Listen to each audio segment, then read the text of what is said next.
Aloha, friends and family, and welcome back to this week's episode of the Embodied Healing Self.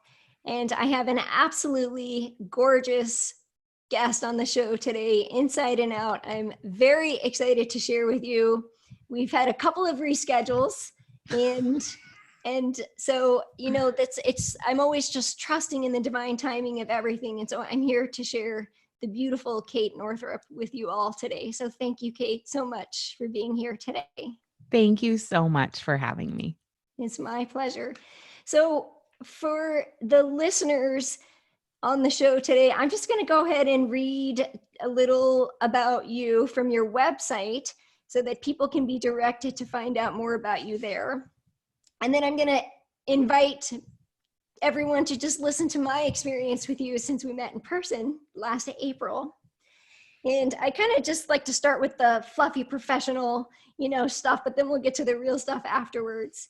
But as an entrepreneur and best-selling author, speaker, and mother of 2 daughters, Kate Northrup has built a multimedia digital empire with her husband, Mike Watts, who they also have a podcast together. It reaches hundreds and thousands globally. They are committed to supporting ambitious women to light up the world without burning themselves out in the process. Kate teaches data-driven and soul-driven time and energy management practices that result in saving time, making more money, and experiencing less stress, which of course allows us to live the life we want. Kate has a membership of thousands of entrepreneurs called the Origin Collective. It's about infusing more feminine energy into our businesses and reclaiming your time.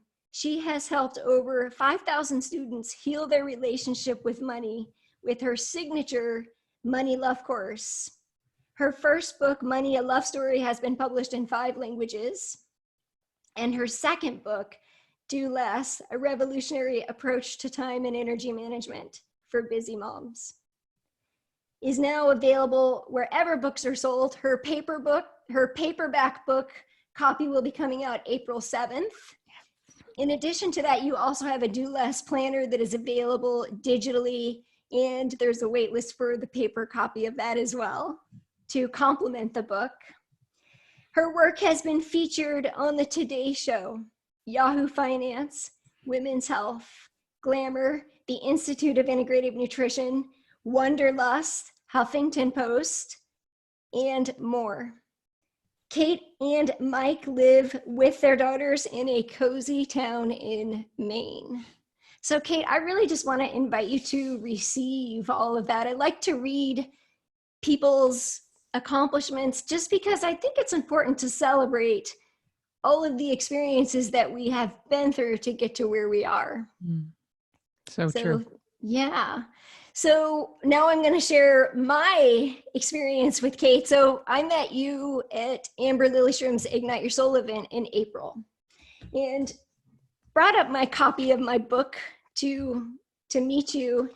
And you wrote in the book, "May time be on your side." And, as it was such a profound moment for me, it was such a shift to listen to you speak at this event because I felt like you had given me permission to just really stand in my truth and be able to show up in the world in a way that was healthy and balanced and yet still powerful. And it was really such a shift for me because it was something that I had been feeling and I just didn't know how to put words to it. So it's really what this book has done for me. And I share this book. I bought the book. I share the book with all the women I work with.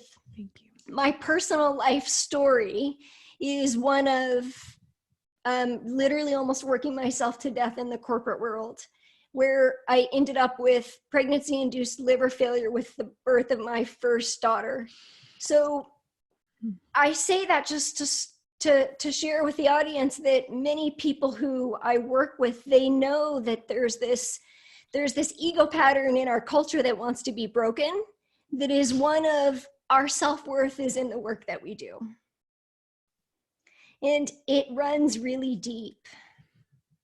And this book is an invitation to find another way to come home to who we are and believe that we can actually live and thrive and survive in the world during this time as women in the way that we were meant to. So I want to invite you to share a little bit more specifically about this healthy feminine energy that we all have access to that maybe we've forgotten. The intuition, the nurturing, the creativity, and what's happening right now on the planet where this message is in such divine timing with what we need to hear. Because I know a lot of the women that I work with, and I do deep inner healing work, transforming shadows into gifts. There's a lot of overwhelm. There's a lot of exhaustion. There's a lot of believing that all of their value is in their work. And it's almost an epidemic. So what's happening? Give us some insight on, because there's a bigger picture here, right? There's the cosmos, there's the universe, there's cyclical living. And just in case you're wondering what I'm doing, I like to keep a little sticky note with me just because sometimes like I have a thought that I need to write down. I love that. You just never know. Oh my gosh. I mean, we could go a lot of places with that question, but I'm going to start with something specific, which is that my husband and I were recording an episode of the Kate and Mike show that's coming out in a couple weeks earlier today. And he was asking me about some of the things that I teach specifically regarding cyclical energy and cyclical time and energy management, cyclical project planning, and, cyclical living really. And he asked me, well, because I was talking about my experience of revising Do Less for the paperback release and changing the subtitle, and how, I know for me that my own creative cycle is that I look like I'm not doing anything for a project, and then I just do it all at the 11th hour quickly. And I just know this about myself. This is just how I am. And Mike said, and there's like a whole piece in there around knowing that I'm also not very detail oriented and I struggle with finishing things and blah, blah. Anyway, so Mike said, well, how did you figure out when you're the most productive? And I said, oh, no. It's not how do I know when I'm productive when I'm not productive. It's the fact that our culture has led us to believe there's only one kind of productivity, but we are being productive all the time.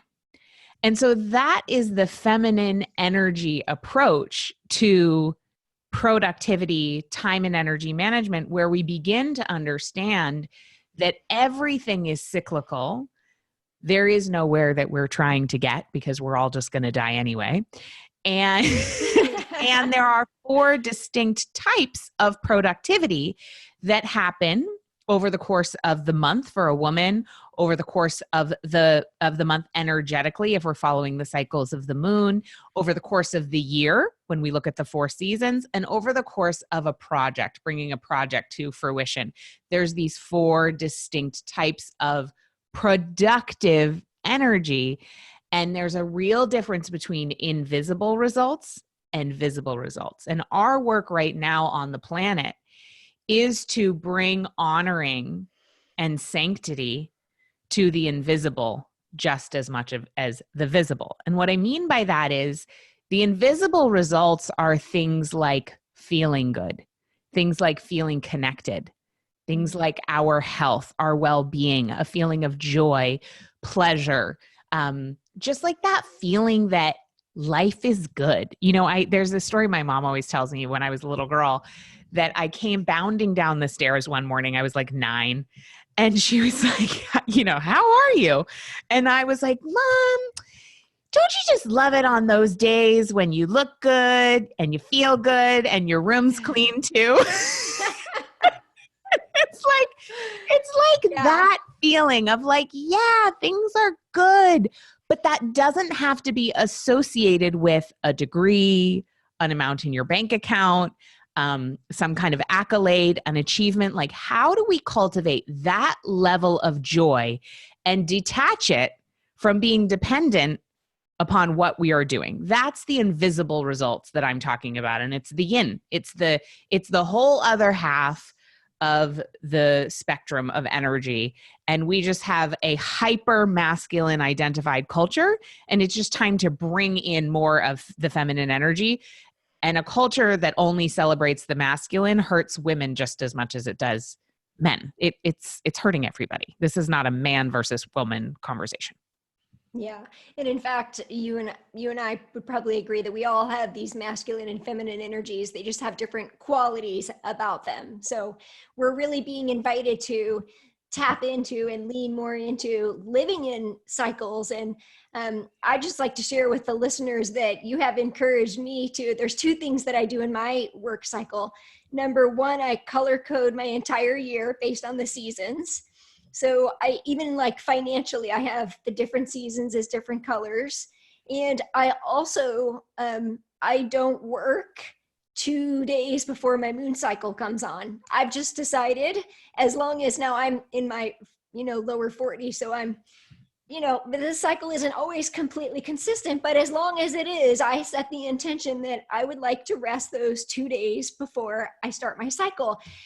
And it feels really good and really empowering to do that and to ask for help, which is going to lead me into the next question, or really the question about how important do you feel the vulnerability is and the willingness to ask for help? Because it's what I notice is, and observe in myself, is like, quite honestly, it's a really hard pattern to break. And I'm wondering what your thoughts are around that, with the time frame that we just brought up being the way that we were raised by our mothers and the time that they grew up. Now, I know your mother was on the forefront and progressive compared to most women, but I'm really feeling this, there's a pattern that we're also trying to break based on what we believe to be true around vulnerability and asking for help, so that we can have more time and space to do the things that we want. Mm-hmm. What are your thoughts on that? It's literally everything. This is the conversation. So when I was writing Do Less, I wrote a third of the book about asking for help. Like, there's so much there. There's so much to unpack around women and asking for help, and women and receiving. So as all I can say, I mean, we could talk about this for hours, but basically it's a huge issue. The reason that is multifaceted. Number one, as women being raised in a patriarchy, we are enculturated to believe, or have been told, that we are less valuable. There's everything in the culture says that. There aren't enough women's restrooms.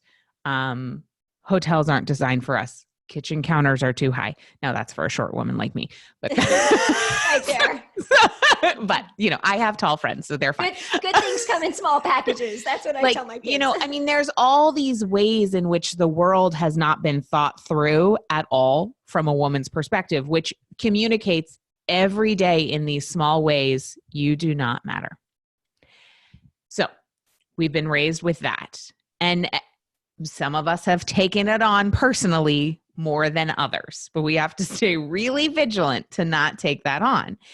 And then what happens is then we say, well, I'm going to prove how valuable I am through all of my freaking accomplishments. Like, oh, you think that I don't matter? Let me show you how much I matter. And if you're an ambitious woman like the two of us, this is like on steroids. Yeah. And then we reach a moment, let's say for me, it was when I gave birth to my first daughter. I had an incredibly traumatic experience. My hormones bottomed out. I had postpartum depression, postpartum anxiety. I had a sick baby. And I just thought that because I was so capable and so successful in the eyes of society, that I should not need help. So I didn't ask for it. and I crumbled. Mm. And then my second daughter was born. And once again, I freaking did the same thing. Like, I just was like, oh, I should be fine. But I was really suffering. And like, when I look back, I feel so sad for the me that was only 2 years ago who thought that somehow asking for help meant that I was less valuable. Because if we've been raised to believe that not only can we prove our worth through our accomplishments and doing more things by ourselves, but that also we are just inherently less valuable, you better believe we're never going to ask for help, because that's like throwing a giant sign on us that says, I'm worthless. Like, I can't keep my shit together. So, and no capable woman is going to put that sign on herself. And so there's some deep, deep reprogramming that we need. Yeah. And, I'm working on it just as much as I'm talking about it. Yeah. Yeah, I really hear and feel what you're saying on that. And, that's probably a whole nother episode, the reprogramming of the ego. I know one that I see that comes up very often is the one of abandonment, right? Like, so we have this deep, like, feeling of, oh, well, we have a fear of abandonment. So we do it all on our own. We take care of everything on our own. And that's one that I know that runs very deeply in our culture. So, and I know, and I believe that might be one that I think you shared in your book as well, that you have been able to relate to at some point in your life. So can you share more about that? I know that now I'm interviewing you. Yeah, I'm curious. Do you mind sharing about that fear of abandonment and how that connects to not asking for help? Yeah, I think, in my own personal life, and this is actually kind of we just switched roles. Awesome. Well, I'm just curious. So, well, what's so interesting about the divine timing, I can no longer question divine timing anymore. It just makes me laugh that we're having this session right now, and that you wrote me time me on your side, because just yesterday I finished a divine healing workshop that was 5 days long with healers all over the world, South Africa, Norway, Australia. It was amazing, but it was all about peeling the layers of the ego and the belief patterns that we have, and how strong they are, and they're not actually reality anyway, right? They're just what we believe to be true about our life. And one of the ones that and I've been doing spiritually focused self-work for probably about 14 years since my health crisis. And I am now at the layer of recognizing that I grew up with the belief that I had a wonderful family, and I did, but there was emotional abandonment. So what that turned into, and I see this in my clients, and I often see that who we work with, we see a reflection of ourselves in them sometimes. So I see this pattern of a lot of women who may not have been able to there is a receiving there for sure, but we're not able to, they didn't get what they wanted from a parent or a coach or a teacher. And so in that moment, they made a choice. And likely for many of us, that choice became a survivor strategy of, well, I'm going to do everything on my own, and I'm going to do it well, and I don't need help. And I know this was the case for me. And that survivor strategy served me so well for so long, right? I mean, I had a mechanical engineering degree. I had 2 degrees, went to a military academy. I was super successful working corporate, as many of the women that I have served. And then there comes a point in our life where that pattern, that belief no longer serves us, because it's not actually the truth.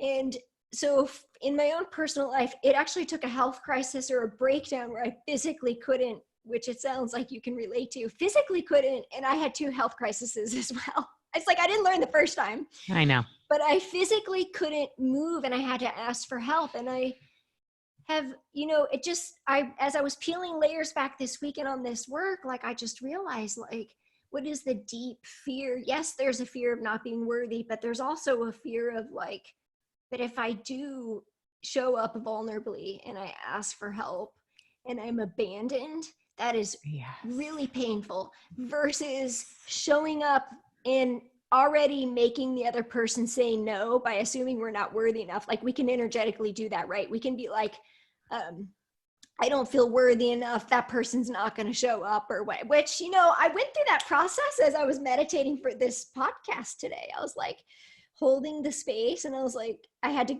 peel my own layers, right? So these are patterns that we aren't consciously aware of. And I think the fear of somebody saying no, and if we have that program, it will show up in our life. Yeah. Thank you for articulating that. I don't think that I had been aware particularly of that abandonment piece, and it resonates with me really personally. And then I'm thinking through so many women I work with and how deep that is. So I just really appreciate you sharing on that. My pleasure. I think there's a link between the vulnerability that we were talking about and the abandonment, because we consciously know that strength and courage is in vulnerability, right? We just had that conversation, just a mini conversation before the show, and how much courage it takes to stand in our truth and to speak vulnerably. It's so much more strength than it is to hustle or fight your way through something, trying to prove something. But it's such a different energy of strength, right? Like, you know, it is that, like, it is the softness. It is the, like, the vulnerability. It is the exhale. And it is scary because inherently when we make ourselves vulnerable, we are at risk. Yeah. And it's so much riskier than hardening and sharpening and pushing. Yeah. And I get this feeling like, you know, your daughters and my daughters, they weren't going to let us be the other way, right? I know. Totally. Totally. And what's so beautiful about witnessing you on your journey is that you have manifested the perfect husband to hold the space for all of that with 2 daughters. It's amazing. And how wonderful that is to be able to share that with so many people that are willing. Now you have people that are willing to listen at this time. So it's kind of an exciting time to live in, and very empowering if we choose to believe that that vulnerability is empowering. Totally. Yeah.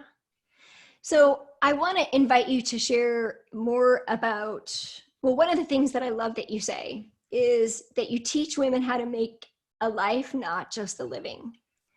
And we started on the show talking about, and then we kind of diverged a little bit about cyclical living and living in alignment with cyclical living, because I think this is like a real nugget of wisdom that maybe not everybody understands or gets.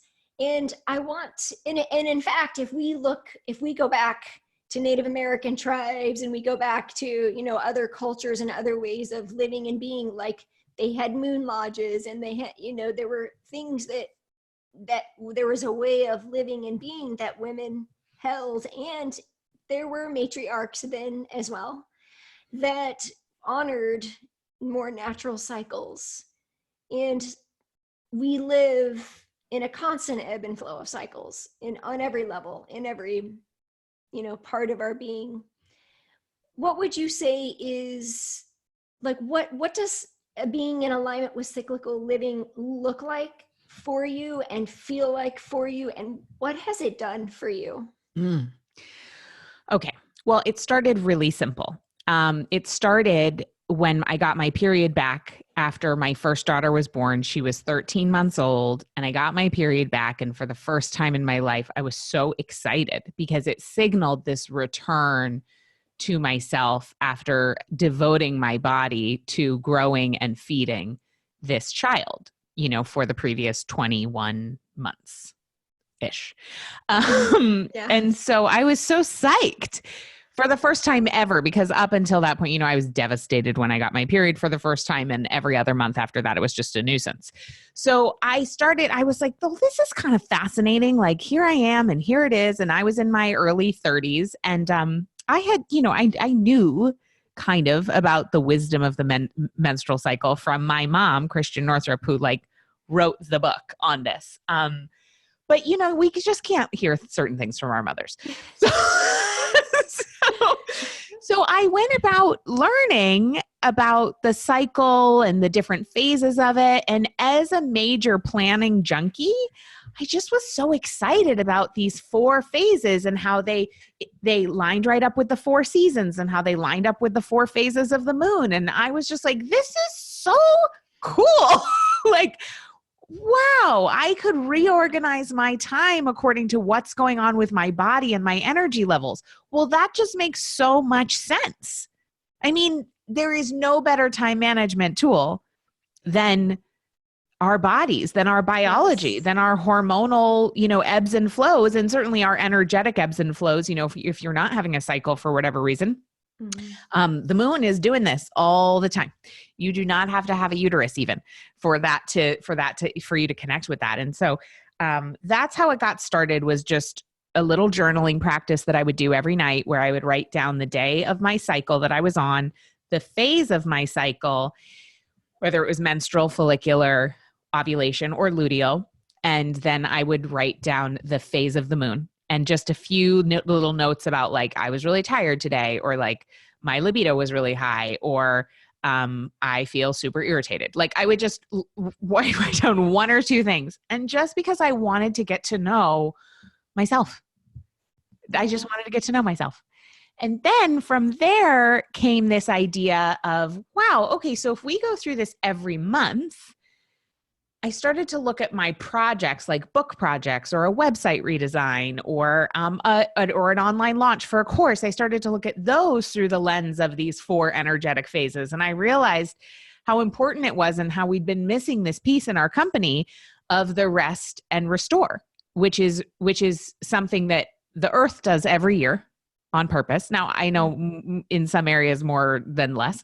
In Maine, we really do have winter. Yeah. Where I live. I know in Florida you don't so much, but that, like, the whole earth takes a quarter of the amount of time of the year to rest and restore.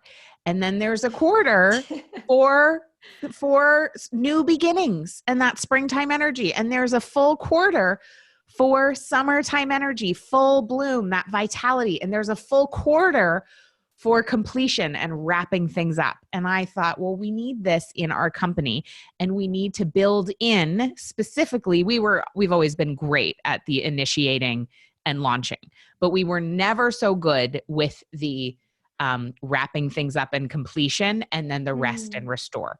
So I knew, just as me in my body needed to build in more time for those, that in our company with our projects, we needed to build in more time. And what's happened as a result is, over the years, as this has happened, the first year that I started doing cyclical planning was our first 7-figure year. And we've been able to do that every single year. And then, so that was a significant result. And we've been able to, grow our audience, grow our impact, but really, more importantly, we've been able to connect with, I think, the truth of the work that we're here to do. And I just am so grateful. Like, I finally figured out what my mission is. I finally was like, oh, that's what I'm supposed to be doing here. Whereas prior to living this way, I just sort of felt like I was playing business. Yeah. So in one line or one statement, what is that mission? It is very apropos of your podcast. It is to guide women to live in their bodies so that they can be their most powerful. Yeah. And I'm really hearing the strong message of alignment. Like, there's like aligning cycles and aligning with your truth. And that is sort of the doing less. It's about the intention when we're doing things, not the number of steps that it takes to do them, to complete them. Right. Yeah. And I love that thank you for acknowledging the alignment and the vibration with this podcast, because it helps us to remind us to get out of our minds and the thinking of what we have to do, and actually remembering to slow down and embody the experience. Because if we don't, if it's like a 2-part, right? We listen to the body to create the experience, and then we embody the experience to be in alignment. It's like this ebb and flow that we get to have if we choose to be in the flow of it. And you're showing women how to create businesses that are in alignment with their truth, and it's really awesome and very available too. Very available. Yeah, it's free. It's you have so many resources on your website, which I'm going to invite you to share at the end, because I'm actually hosting a group coaching call tonight. The first module or cycle that we go through is energy management, beliefs around time and energy. And one of the things that I learned from you that I love, and I share this with my listeners, is I ask myself 3 questions. Number 1, is it in alignment with me? Number 2, is it the right time? And number 3, does it have to be me, or can I seek support? And you, my dear, are the person who gifted those 3 questions to me that I now share with other people. And I honestly, every time I make a decision, even to take on a new client, to teach a class, or to teach a retreat, whatever, it's like, okay, I go through the 3 questions, I feel it out, and I no longer have guilt or shame in saying no. Feels really good. It's not easy still. It's a practice, right? I think we're giving women permission who are listening to know that it's a practice. And we are both in the practice. As you just shared, you've revised your book, and the new revision is coming out in April. So we're still learning and practicing. Yeah. Is there any other golden nugget of wisdom that you want to share with the listeners that you feel really present with right now? Well, I think that you touched on this at the beginning, but it bears repeating that, we've really been taught to align our worth with our accomplishments, and that we are taught that who we are is what we do. At any cocktail party, right? You introduce yourself. Oh, what do you do? And I have tried since my 20s to see how long I can go in conversation with a new person before asking them what they do. Because what I'm interested in is who people are. And sometimes that is what they do. That's true. To be perfectly honest, I am somebody where my work is very much who I am. Not necessarily because it gives me my sense of self-worth, but just because it's just such an expression of my soul. But there are many people where that's not the case, and that's fine. And I read this great book, which is out of print now, but it's well worth finding. It'll be $1 million when you do. I think it's $60 on Amazon, but it's called How to Talk to Practically Anyone About Practically Anything by Barbara Walters. And I used to struggle with social anxiety, and this book was recommended to me by a therapist. So I bought the book, and I learned how to find out about who people really are without talking to them about their jobs. And so the reason I bring that up is because I believe we need to give that gift to ourselves, to allow ourselves to invest our time and energy in something that doesn't bring in income, that's not related to personal growth, that's not even necessarily connected to fitness. Is there something that you are craving to do that has nothing to do with anything other than joy? Yeah. So that we can really begin to live into a life where we know that we are enough, and our enoughness has nothing to do with how much we get done in a day. Yeah. And I love that. The crazy thing is, when we begin to live that way, stuff kind of realigns, and the stuff that needs to get done gets done, and the stuff that didn't need to get done just kind of falls away, and everything just feels more spacious. Yeah. I love that you said that. And, I think there's an opportunity for us to also be reminded in the power of receiving. And I know that came up a little earlier. And, as far as the chakra system goes, the second chakra, the sacral chakra, is the area of receiving and creation. And, that is also a divine portal as well, right? It is a portal between two worlds. It's where souls come into this earth. So I think there's just, my word for 2019 was abundance, and abundance to me was just receiving. And my word for 2020 is alignment. And I really felt such powerful shifts in my sacral chakra. Like, I'm even wearing orange right now.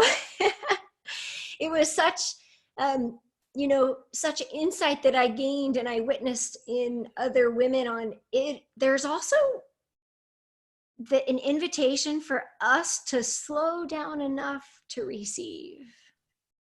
I mean, even just if we want to talk about the physical body and like nutrition and absorption, if we are in fight or flight, our body isn't even going to absorb nutrients. Such a good point. Yeah. So on an energetic level, if we're hustling and doing and, busy doing and things that are not in alignment, we are not receiving even energetically the expanded space for our creativity. So totally. I think that I love that we started the conversation around receiving, and we're sort of coming full circle into that, because I think it's also another sweet little nugget of wisdom. I wanted to just share kind of a quote that I found in your book that I like, because I really do. I've read your book more than once, and it's kind of one of those things where I just allow myself to be guided to like a page, and then I open up and I read it, because it just spoke to me so deeply about my life story and the self-sabotaging patterns I had around overworking to prove my self-worth and to get attention, and how it felt so good to be so, quote, successful, and how that was all really a lie anyway. It was like not reality. And how I have created a business from a place of abundance, doing the very thing that I want to do. And I work a lot less, and I make more money than I did when I worked corporate. And it feels really good to be in a place where I'm raising daughters, and here I'm, caught between what the belief I was raised with on education in school versus happiness and well-being. I'm like in that place right now. And so I'm being asked to live it, not just for myself, but for my family, and what that looks like in the rest of the world as you're sharing. And so I just want to share, this is actually before part one. You say, it's about living and working in ways that make you resilient for the long haul. It's about sustainability, which to me means living and working in ways that allow us, the beings around us, and the planet to thrive indefinitely. So there's this ripple effect that's happening. If we expect a shift in our culture where the feminine is honored and where the systems shift to support life, we must start by honoring the feminine in our own bodies. Only then will a shift ripple out. So it starts with us. Let's begin. And I have goosebumps as I'm reading that, because our healing, our experiences go so much further than just our individual experiences.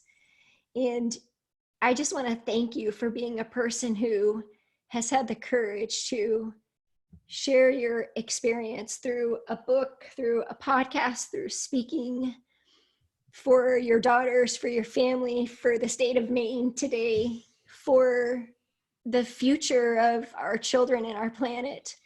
I just really want you to receive. I'm inviting you to receive, like, how there are so many ripple effects and layers to the work that you're doing. And you're right. You do just get to be you. And that is the work. And we're so grateful for your willingness to do that, and to give permission to people like me and the women that I'm working with to do the same thing. So thank you. You're welcome. Thank you for receiving that. Thank you. So I want to invite you to share, Kate, any events, new offerings that you have, and resources for people to find you. Awesome. So as you mentioned, Jen, I revised Do Less 6 months after it came out because I really wanted the subtitle to say a revolutionary approach to time and energy management for ambitious women instead of for busy moms, based on two things. One, ever since the book came out, I just knew that I wanted to be inclusive of all women's journeys, no matter what their parental status is. And number two, because after the book came out, I heard from hundreds of women who are not moms who were like, this book really resonated with me and I'm not a mom. So I wanted to revise the book. Really, there's nothing in the meat of it that's like different other than some of the stories and kind of the framing of it. So it's out April 7th as paperback. You can pre-order it now and get access to a 4-week virtual book club that I'm leading for it. And you can do that over at katenorthrup.com/book. Awesome. Thank you for sharing that. And we talked about the lovely planner that you have available too. You can get a digital copy. There is a paper copy. It is on back order right now.